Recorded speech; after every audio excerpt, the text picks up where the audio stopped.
सोलापूर जिल्हा परिषदेच्या दिव्यांग सक्षमीकरण विभागाच्या जिल्हा दिव्यांग अधिकारी पदाचा अतिरिक्त पदभार योजना शिक्षणाधिकारी सुलभा वठारे यांच्याकडे सोपवण्यात आला आहे।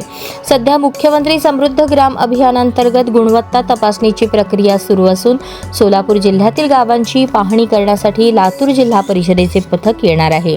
त्याचप्रमाणे सोलापूर जिल्ह्याचे पथक लातूर जिल्ह्यात तपासणीसाठी जाणार आहे।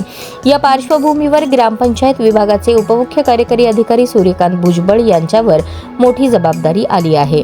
त्यामुळे अतिरिक्त पदभार सांभाळणे शक्य नसल्याने त्यांनी जिल्हा दिव्यांग सक्षम अधिकारी पदाच्या जबाबदारीतून मुक्त करण्याचा प्रस्ताव मुख्य कार्यकारी अधिकारी कुशल जैन यांच्याकडे सादर केला होता।